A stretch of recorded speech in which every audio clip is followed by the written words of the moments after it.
तो कैसे हैं आप सभी। तो आज ही कहानी शुरू करने से पहले अगर आप मेरे चैनल पे न्यू हैं तो प्लीज़ उसे सब्सक्राइब ज़रूर कीजिएगा। तो आज ही कहानी शुरू करते हैं। सासू माँ, ये हमारी ननंद का ही नहीं, आपकी ननंद का भी मायका है।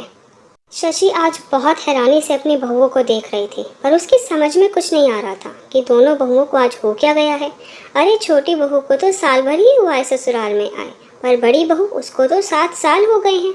उसे तो पता है कि घर में बेटियों को कितनी इज्जत दी जाती है। पर अब की बार जब से दोनों बेटियां रीना और रचना मायके आई हैं, तब से बड़ी बहू निधि और छोटी बहू नीतू उनके साथ अलग सा व्यवहार कर रही हैं। अगर चाय का टाइम होता है तो बड़ी बहू बड़ी बेटी को चाय बनाकर देती है और छोटी बहू छोटी बेटी को चाय बनाकर देती है। 2 दिन तो मैंने बर्दाश्त करा, पर फिर आखिरकार दोनों बहुओं को कमरे में बुला लिया और पूछा, क्या बात हो गई है बड़ी बहू, अब की बार यह तुम अपनी नंदों के साथ कैसा व्यवहार कर रही हो। तो बड़ी बहू ने पूछा, क्या हुआ मम्मी जी, हमने तो एक शब्द भी नहीं कहा किसी को, हम तो टाइम पर चाय नाश्ता सब बना रही हैं। तो सासू माँ कहती है, वह तो सब ठीक है, पर तुम सिर्फ बड़ी बेटी को चाय नाश्ता देती हो और छोटी बहू छोटी बेटी को सब चाय नाश्ता बनाकर देती है, क्यों। तो बहुओं ने कहा, मम्मी जी, हम तो घर की ही परंपरा का निर्वाह कर रही हैं।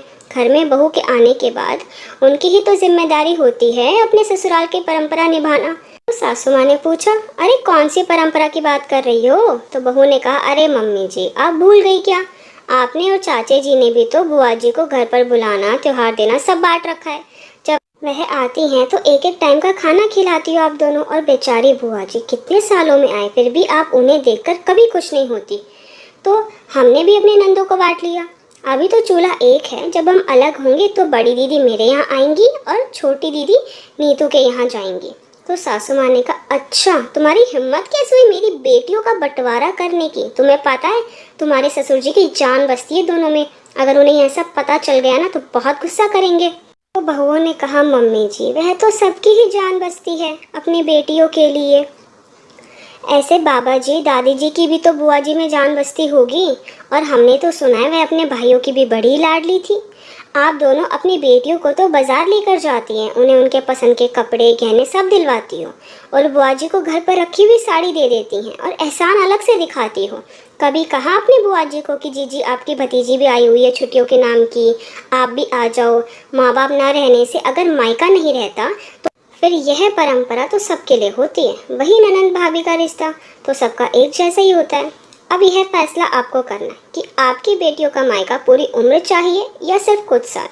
उसके बाद दोनों बहुएं सासू माँ के कमरे से बाहर आ जाती है और जेठानी देवरानी से कहती है, यार बस आज तूने मत दी तो मैंने यह सब सासू माँ से कह दिया। अगर तू कल पापा जी को बुआ जी से फ़ोन पर बात करते हुए नहीं सुनती कि पापा जी बुआ जी को कितना याद करते हैं, उनकी आंखों में आंसू तक आ गए थे अपनी बहन से बात करते हुए, और तू मुझे नहीं बताती तो हम यह प्लान नहीं बनाते और ना सासू माँ इस बारे में सोचती।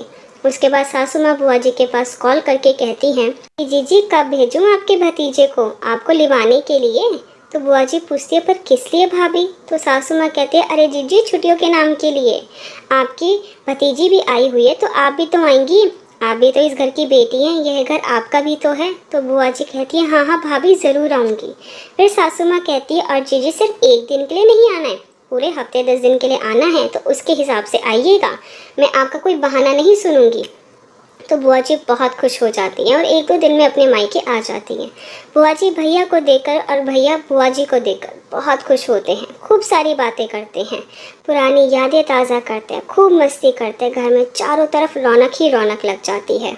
आई होप गाइस कि आपको मेरी वीडियो पसंद आए। आपको मेरी वीडियो पसंद आई है तो प्लीज़ उसे लाइक ज़रूर कीजिएगा, शेयर कीजिएगा, मुझे कमेंट करके बताइएगा कि आपको मेरी वीडियो कैसी लगी। अगर आपने अभी तक मेरे चैनल को सब्सक्राइब नहीं किया तो प्लीज़ उसे सब्सक्राइब ज़रूर कीजिएगा। Thank you so much guys मेरी वीडियो देखने के लिए।